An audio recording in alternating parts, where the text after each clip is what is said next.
பெரியாழ்வார் திருமொழியில் 1ஆம் பத்து 5ஆம் திருமொழி 9ஆம் பாசுரம்.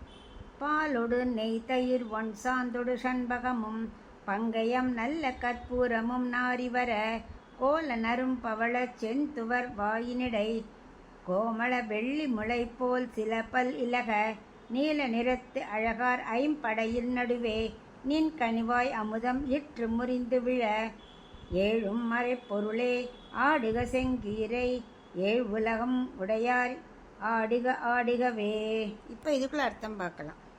இந்த 9ஆம் பாசுரத்தில் கண்ணன் ஆடுறதுக்கு ஒத்துன்ட்டான். ஆயர்பாடியில் மட்டும் இல்லை, எல்லா திவ்ய கஷேத்திரங்களிலையும் ஆட சம்மதிச்சுட்டாரான் அப்படின்னு பெரியாழ்வார் யசோதை சொல்கிறார். என்ன சொல்கிறாருன்னா, கண்ணனனுக்கு திருவாயில் என்னவெல்லாம் நறுமணம் வீசுகிறதுன்னு இதை சொல்கிறார். திருவாயிலிருந்து அவன் எப்போவுமே இந்த பால் தயிர் நெய்யெல்லாம் சாப்பிடுவான் இல்லையா, அதனால் அந்த நல்ல பால் வாசனை, நெய் வாசனை, தயிர் வாசனை எல்லாம் வீசணுமா. அதுக்கப்புறம் நீ பூசிக்கொண்ட சந்தனம் இருக்கே, அது அப்படியே லேசாக ஒரு வாய்க்கிட்டக்க வந்திருக்கான், அந்த வாசனையும் வர வேண்டும். அப்புறம் கழுத்தில் அணிந்திருக்கும் செண்பகப்பூ மாலை அப்பப்போ திருவாயின் அருகில் உரசி வருகிறதாம், அந்த வாசனையும் வர வேண்டும். அப்புறம் தாமரைப்பூ மாலை கழுத்துலேயும் சூடின்றிருக்க, குழலையும் அணிந்திருக்க இல்லையா, அது அப்படியே கொஞ்சம் வாய்கிட்டக்க வந்து வாசனை தர வேண்டும். நல்ல பச்சை கற்பூரம், நறுமணமிக்க பச்சை கற்பூரம்ங்கிறார். யசோதை கொஞ்சமாக போட்டு கொடுப்பாள், ஏன்னா அது சுத்தமான பச்சை கற்பூரம், அந்த வாசனையும் வர வேண்டும். அதனால தான் ஆண்டாள் கூட பாடினாலே, கற்பூரம் நாருமோ கமலப்பூ நாருமோ திருப்பவள செவ்வாய் தான் தித்தி திருக்குமோன்னு. அதனால் அதுலேயும் தெரியுது தாயார் யசோதை கற்பூரம் போட்டு அவனுக்கு கொடுத்துருக்கான்னு, அந்த வாசனையும் வர வேண்டும். அதுக்கப்புறம் நீ நாட்டியம் ஆடும்போது எல்லா வாசனையும் உன் திருவாயிலிருந்து வரும் இல்லையா, அது அப்போது உன் பற்கள் இருக்குல்லையா, கொஞ்சமாக பற்கள் தான் முளைச்சிருக்கும், ஏன்னா சின்ன குழந்தை தானே. உன் பற்களின் அழகான வாசனை மிக்க அந்த பழமுள்ள சிவந்த வாய் சிவந்து இருக்குது.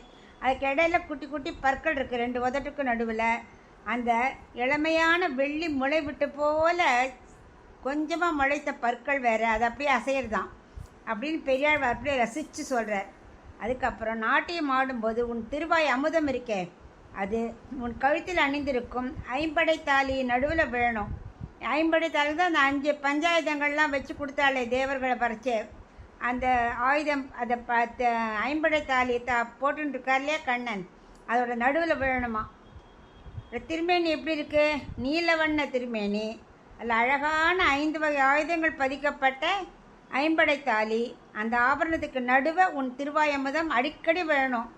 எப்படின்னா, உன்னோட வாய் என்ன ஒரு கனி போல் இருக்குது, அந்த சிவந்த கனியில் பழச்சாறு விழும் இல்லையா, அந்த மாதிரி விழுந்துன்னு இருக்கணுமா, அப்படி பிரிஞ்சு விழணும் அப்படின்னு அழகாக வர்ணிக்கிறார்.